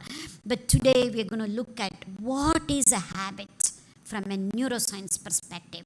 And why is it so difficult to get rid of some of the unwanted habits? And why is it, even though I really want to form some new habits, why is it so difficult? We're going to learn this. We're going to start today and end in the 5th day. We'll get the complete picture about habit formation. So, from a neuroscience perspective, a habit is called hard wiring. Whenever we say something is hardwired into us, that means it has become a habit. That means it has become a second nature. That means we don't have to think whether good or bad, it doesn't matter. Even good habits, it's hardwired. We get up in the morning, we brush our teeth, we go to the puja room, we do pranams, and then we do the agarbatti, all of that. That has become a habit. It is hardwired into us, which means we don't have to think about it. We don't have to put any effort in doing any of this. It's called hardwiring. So Aristotle says, we are what we repeatedly do. Many a times I say we only do. Instead of saying human beings, we should have been termed as human doings. We have to evolve ourselves into human beings. Right now we are human doings. And rightly so, we have to start from there. So that is what he says. Aristotle says we are what we repeatedly do. Excellence then is not an act but a habit. I have tried to modify this a little bit more, and not even modify. This is true, and I'm gone a step deeper, subtler, because we are talking at the level of the mind, gone a step subtler, and say we are what we repeatedly think, based on what Vivekananda has also said, because of that influence. So excellence then is not just an act, but our habitual ways of thinking. So even before we focus on the doing part, because anytime when we say habit, we only focus on the action, outward action. What I'm trying to make you do is to go inward, go a step behind, start at the thinking level. What are our habitual patterns of thinking? That is where we will know why is it we cannot do certain things even though we are trying to make this as a habit. So we have to start at the thought level. Everything begins from a thought, right? Thought to feeling to action. So quickly I'm going to go into science of habit. I'm going to keep repeating this again and again. I'm going to go at one level today, because I have not gone into the neuroanatomy of brain and the mind tomorrow, which I'm going to do. Then the tomorrow day on Thursday, you will get into the science of habit at a deeper level. But from a neuroscience perspective, what is a habit? How is a habit formed? This is the science of thought habits. You said it's an idea. You get an idea. When you're getting an idea, you know you're getting an idea. That means it's a conscious thought, right? When you're aware of that. Conscious thought, that is that first box. Conscious thought. And that happens again and again and again. Repeated conscious thoughts. And those repeated conscious thoughts become non-conscious thinking. We don't even analyze. We don't even rationalize. We don't look at it in an objective way. A thought, when it happens in a repeated manner, a conscious thought to begin with, mind you, it's always a conscious thought to begin with. When it happens repeatedly again and again and again, it goes to the non-conscious level. And it becomes our non-conscious thinking, the second box. And the third box, it becomes our non-conscious ways of our being. And this is what we call this as hardwired into the brain thought habit about a person. What we make out of a person, we look at the person, not knowing any facts, we make a judgment, quick judgment. I'm just using it as an example. This is a value neutral example I'm taking, okay? We make a judgment about that person. And then every time we see that same repeated thoughts, we talk to somebody else, that same thing comes up, repeated conscious thoughts. And then we make up our mind, this person is like that. Many a times without even knowing the facts and figures or the reality behind why that person, whether the looks or the behavior of that person, why is it like that? And especially us as volunteers of the ashram, this is where I can take this example now and say why not to make any kind of judgment without. We will never have the facts and figures, mind you. And we will never know the reality of the person, what that person is going through in his or her life. This is where that mindfulness aspect comes about, which we are going to get into the end, the last 2 days. But if we have made up our mind just looking at that person without knowing much about it, and definitely not knowing the reality of this person's life, we make judgments and that becomes hardwired. Once it becomes hardwired, it is extremely tough to remove. It can be removed. That is the whole crux of it. But it becomes more difficult. So try not to make those hardwired judgments. Give that person, especially new people who come into the ashram, or new volunteers, or we don't even know, potential devotees, potential volunteer. They may not even become a volunteer, but in their heart of their hearts, they're all devotees of Ramakrishna, whether they know it or not. That is the lesson our Swamiji is teaching us, taking us that jnana path level into a different level. So once the habit gets hardwired, it's difficult to come out. But it is possible to come out. That is the ray of hope. And how to come out, we're going to get into that tomorrow. So this is the science of habits, which we never thought of it this way.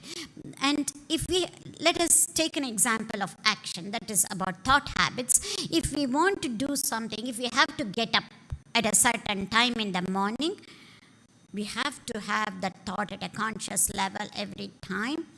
But the thought we have to have, remember that slide, thought, feeling and action. Put the right feeling.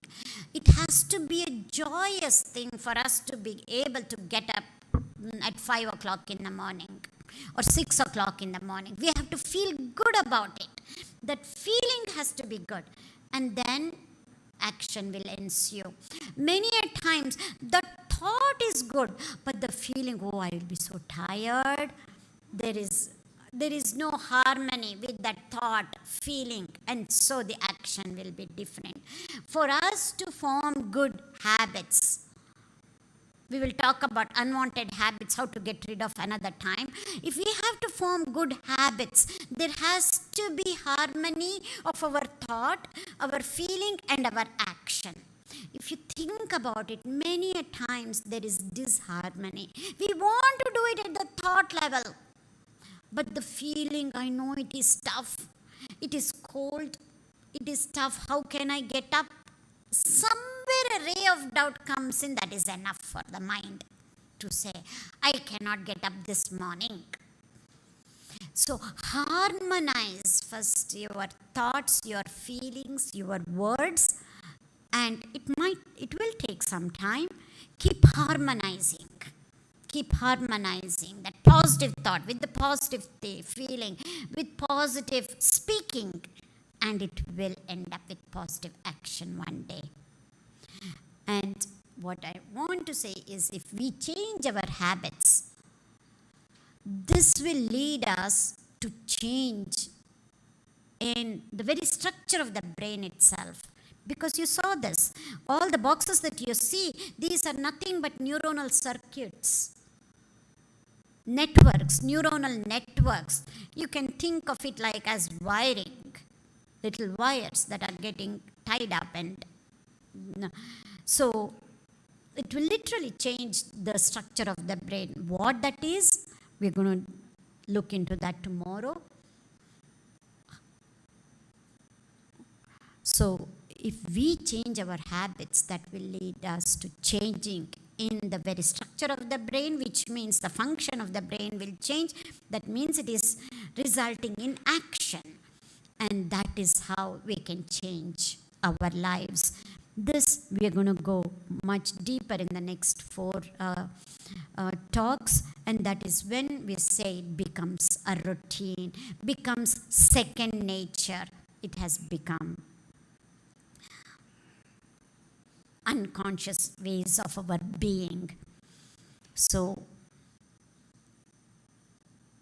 some of the old unwanted habits, how do we get rid of, and how do we acquire some of the newer habits, is what we will focus in the next 4 days to come. So you can relate all of these habits at the level of the thoughts or the emotions, because we talked about this emotional health or self-management with respect to our emotions, with respect to our thought patterns.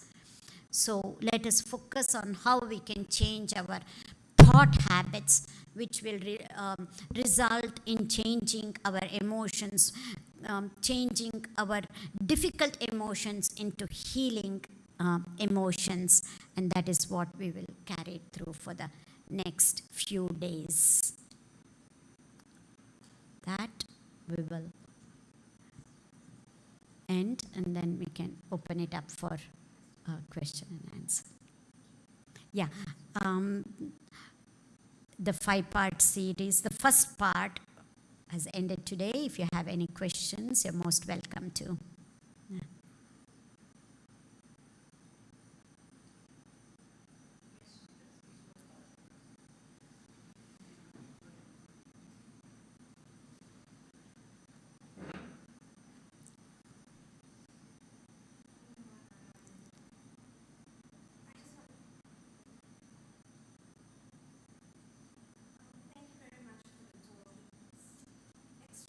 Inspirational, and it's extremely comforting to know that there's, these like-minded individuals out there that can help individuals like us.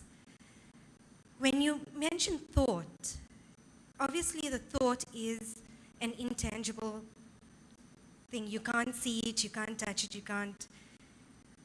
But when a thought comes through to you, isn't that touching your inner being, and you're sensing with all the 5 senses, 6 senses actually. Now, that thought that comes through you can either be your own belief system, which you put past, or it can come from a higher being when through meditation and so forth. How do you distinguish between the two? Sometimes it can be so powerful, like you mentioned, but because when we are young, our belief systems, I mean, I'm sure you'll get into it tomorrow, but all that belief systems are handed down to us through our parents and mothers when we are born genetically. Those millions of thoughts then develop into our belief systems as we grow older. We watch, we see, and thus wired within our brain.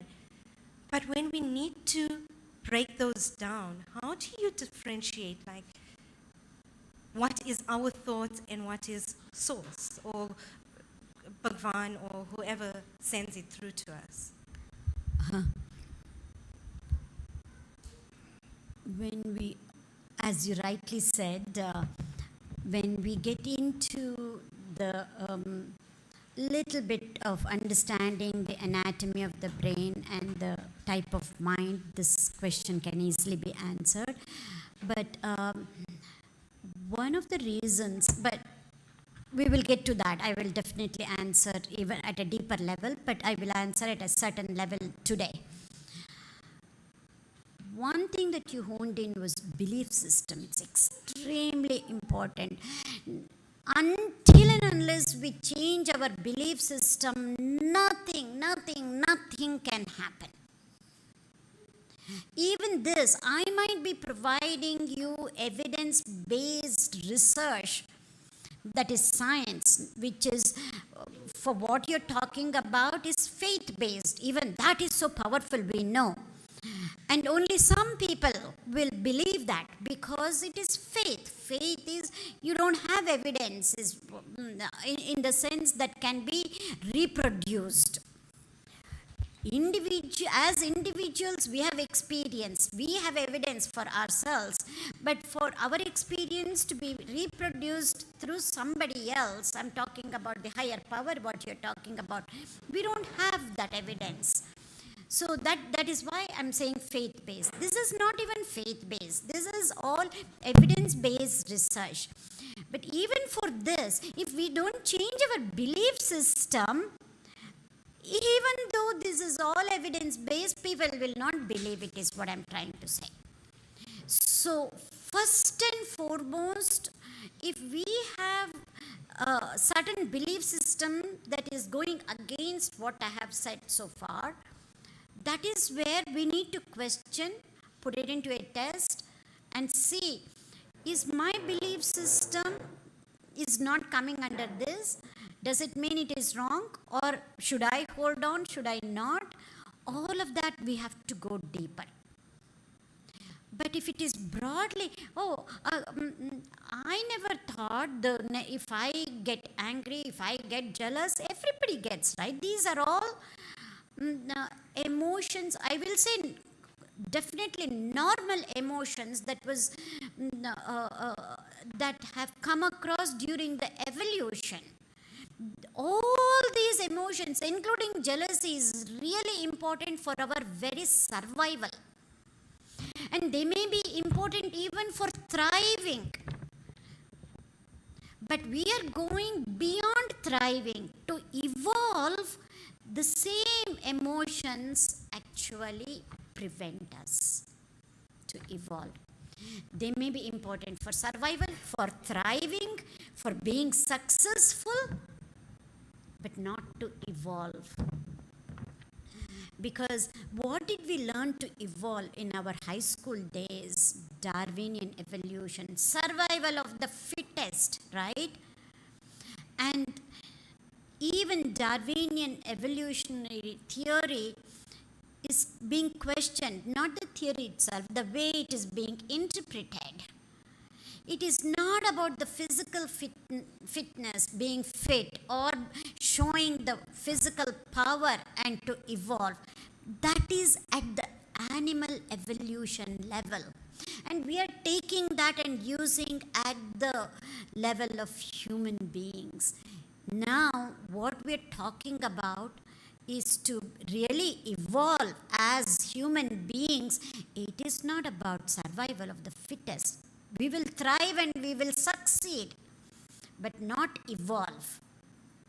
It is about survival of the kindest, survival of the most compassionate. Just because we have amassed wealth and just because we have gone up the ladder and has lot of power does not mean we have evolved. We have thrived. We are highly successful, but may not be. I'm not saying all. That may not be the way to evolve. Do we have all of that? And are we kind? Are we compassionate? Are we loving not just our neighbor, but somebody else too, whom when I was young, I thought who was an enemy. Now can I love that person? This is where humanity, I'm not just talking about myself, this is not just my opinion. This is how the new neuroscience research is evolving. The humanity is evolving. It's not just for the sake of technology. We cannot just say now the world is flat. You know, there's a book by the title, World is Flat. Yes, we are all interconnected through World Wide Web. Yes, not just you with the technology. Yes, all of that we can understand when we bring technology. It is at a much deeper level we are all connected. Can we understand that? Can we accept that? Can we feel that? And that is what evolving is all about. That's where I would like to add to what Ahalya introduced this morning. Before my introduction, said few lines that we are here to survive and thrive. And maybe after today's, maybe you can change that to evolve is at a better level. That is where these talks are heading to evolve. And of course, the way it is done, to be able to thrive and then go a step further, evolve. To be successful and then go a step further to evolve. Because we can be thriving and still not evolving. Very similar, these are all higher truths, you know, very similar to what we talked about, the difference between health and wellness and illness and disease and whatnot. So let us strive to be evolving and not just stop at the level of thriving, go beyond. Thank you. You have a question? Okay. Just one online. Doctor, we have one question from an online viewer. Please can doctor touch on the effect of stress on good habit attitude? Great question. Whenever we are stressed out, we are in the survival mode. We are existing. We might be thriving. We're still kind of existing. That is why it becomes hard to have a positive mental attitude, to have compassionate and kind thoughts, either for ourselves or for others. This is what is happening, not just at an individual level, at the level of the family, the community, at the national and international levels.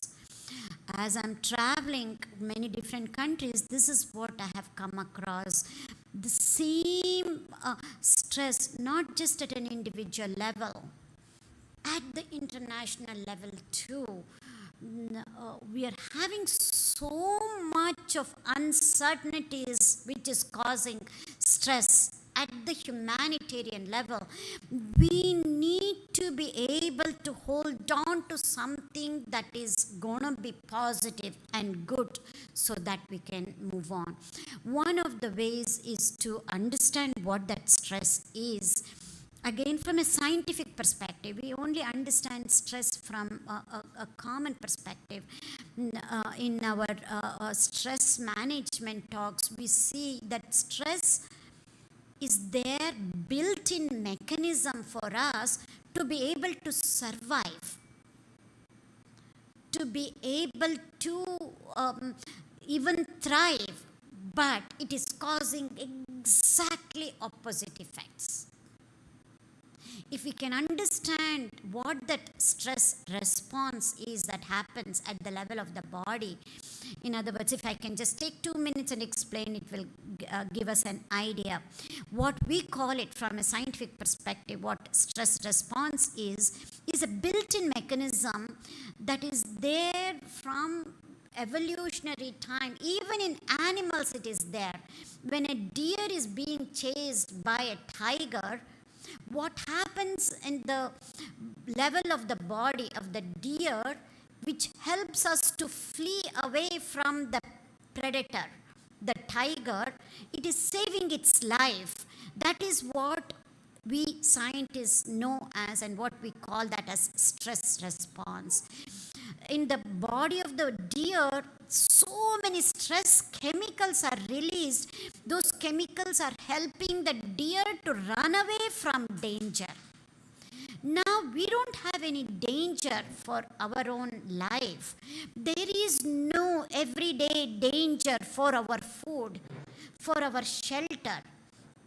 But the same stress chemicals are released in our bodies because we are late to work, or we couldn't pass that green light. That is enough for us to cause a trigger and release the stress chemicals. These little things is what is causing us the release of stress chemicals, and we are saying this is what is causing stress. And it's hard to come out of it. But if we understand, oh, this is what is happening, when that awareness comes about, which comes through this intellectual understanding and awareness that, oh, okay, now this, whether it is anxiety or the stress chemicals that are released, which is causing pain, I am not going to let it go to a level of being a chronic stress. That is enough. And at the thought level, we can change and we can release those healing chemicals by having healing emotions, by having calming feelings, to release anti-stress chemicals. I'm talking from the chemical release of chemicals perspective. If I have to talk about from the perspective of activating certain nerves, if our one type of nervous system gets activated, that is causing the release of stress chemicals or causing a stress, there is, nature provides us, there is an opposite functioning part of the nervous system. If we activate, that will release calming effects. What we call it as, sympathetic nervous system and parasympathetic nervous system.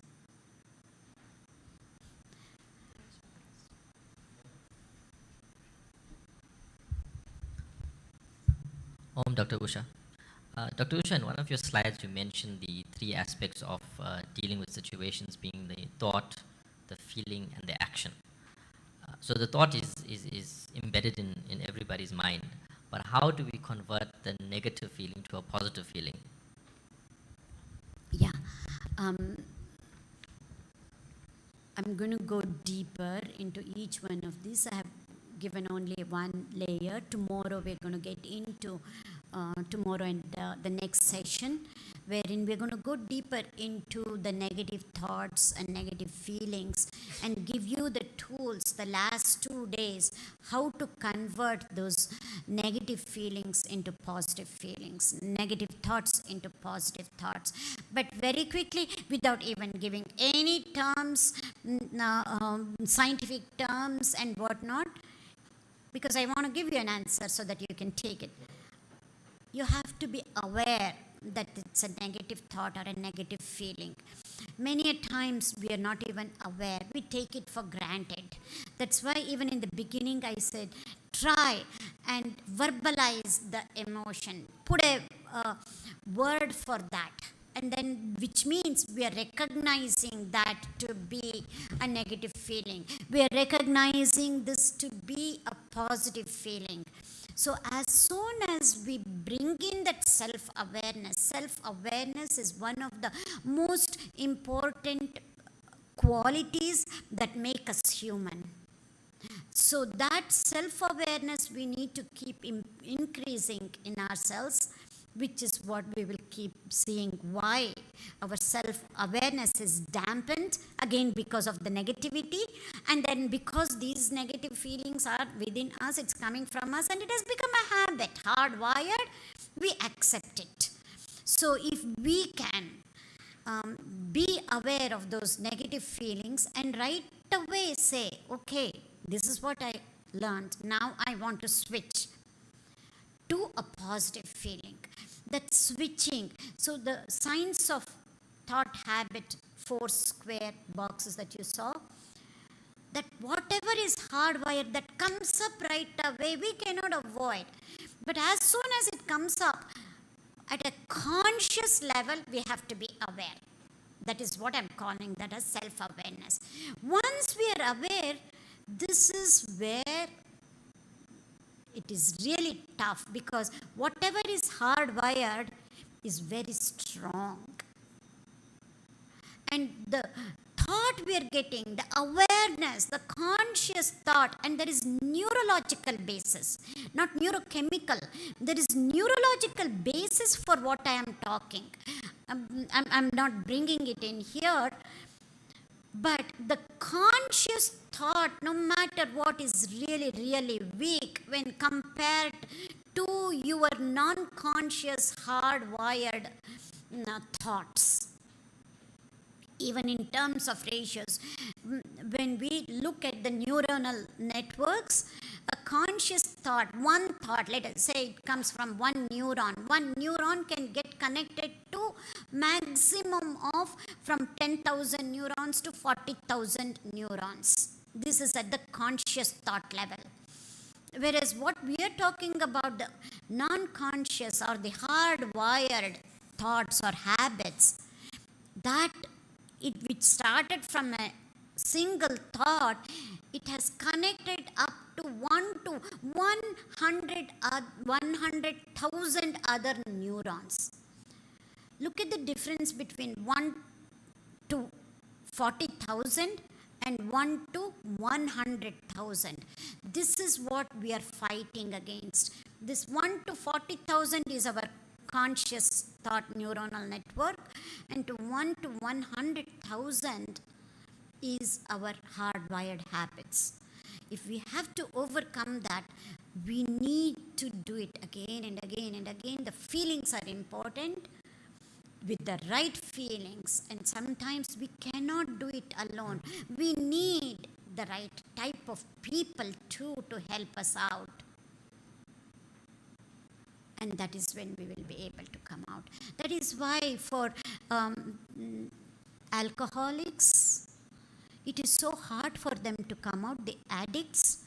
That is why they have their own groups, AA groups. They know they cannot come out of it alone.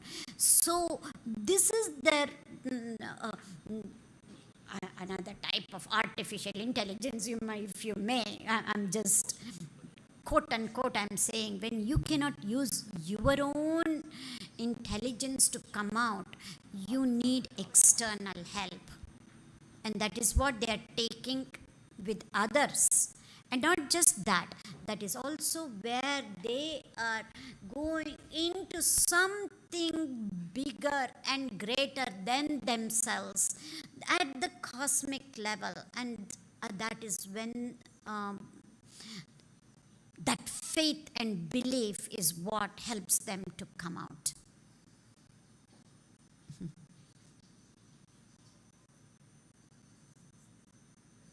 I have one more question. Yes. Thank you, Dr. Vasthare. You have mentioned evolve a few times in your talk.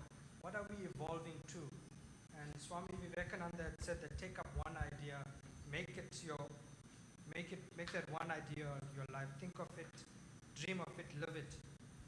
In relation to neuroscience, what is the practicality and what should that thought be?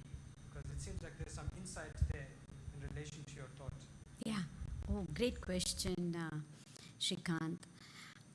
Vivekananda's saying is not just how is it possible. It is not possible. It is very practical.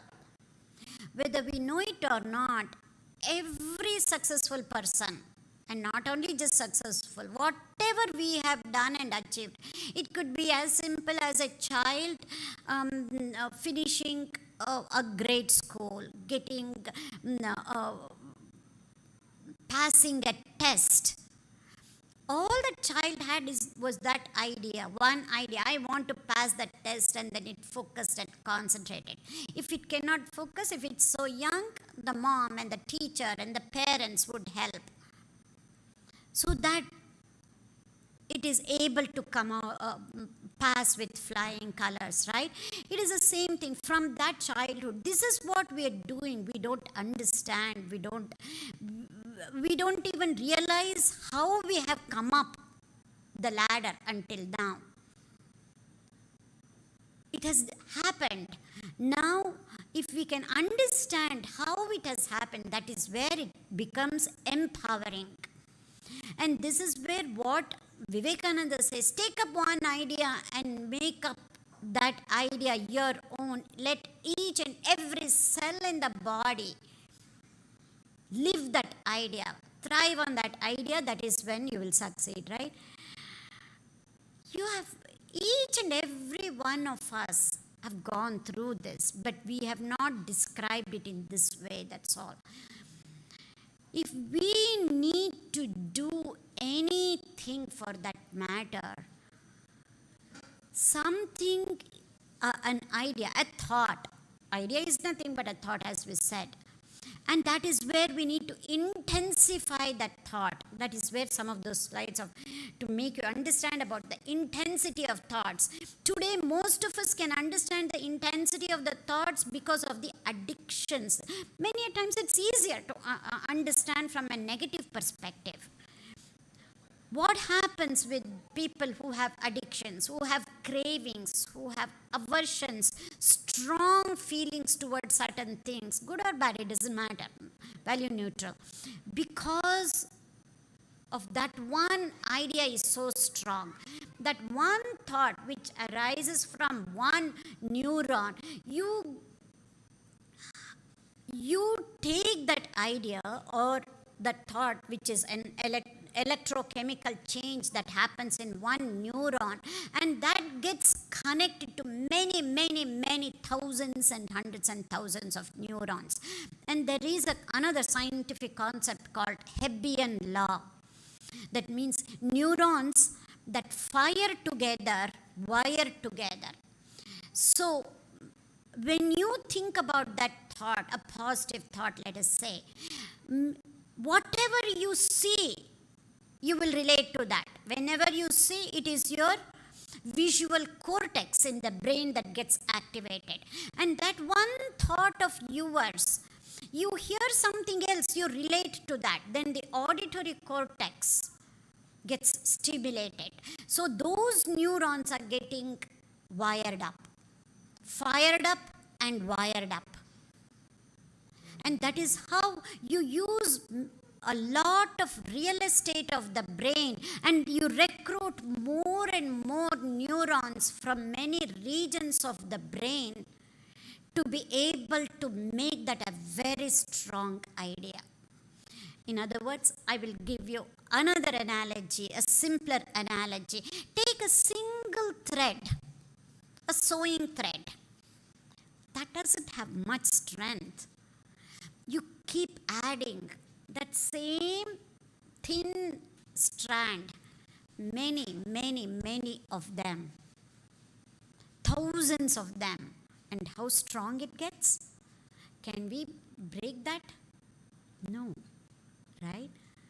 That is how, if we take up one idea, we have to be thinking, we have to be feeling, we have to be seeing anything and everything that is going to be on our mind and nothing else. This is that one-pointedness. That is how we succeed or we go down the drain if it is a negative thought. Either one. It's highly practical, Shrikant, I can tell you. Most practical thing. That is why, that is what I like about Vivekananda's sayings. So practical. And especially for me, it makes it more practical because I can bring the science behind it and understand for myself the neuroscience behind that statement. Okay. Thank you. We will now have the concluding prayer.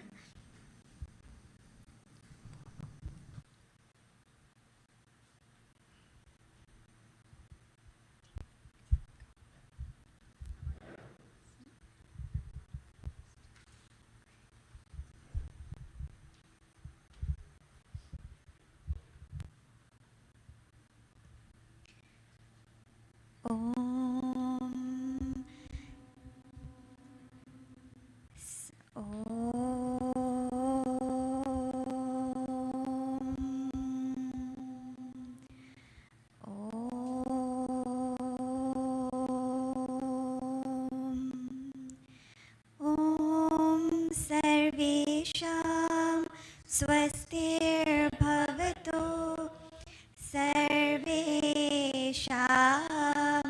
शान्तिर्भवतु सर्वेषां पूर्णं भवतु सर्वेषां मङ्गलं भवतु सर्वे भवन्तु सुखिनः सर्वे सन्तु निरामया सर्वे भद्राणि पश्यन्तु मा कश्चित् दुःखभाग् भवेत् ॐ पूर्णमदः पूर्णमिदं पूर्णात् पूर्णमुदच्यते पूर्णस्य पूर्णमादाय पूर्णमेवावशिष्यते ॐ शान्ति शान्ति शान्तिः हरि ओम तत्सत्। जय श्री गुरु महाराज जी की जय, जय श्री महामाई की जय, जय श्री स्वामी जी महाराज की जय, जय श्री गंगा मात की जय, जय श्री महावीर स्वामी जी की जय, सर्व ऋषि मुनियों की जय, पार्वती पते हर हर महादेव की जय। ओम नमो नारायणाय।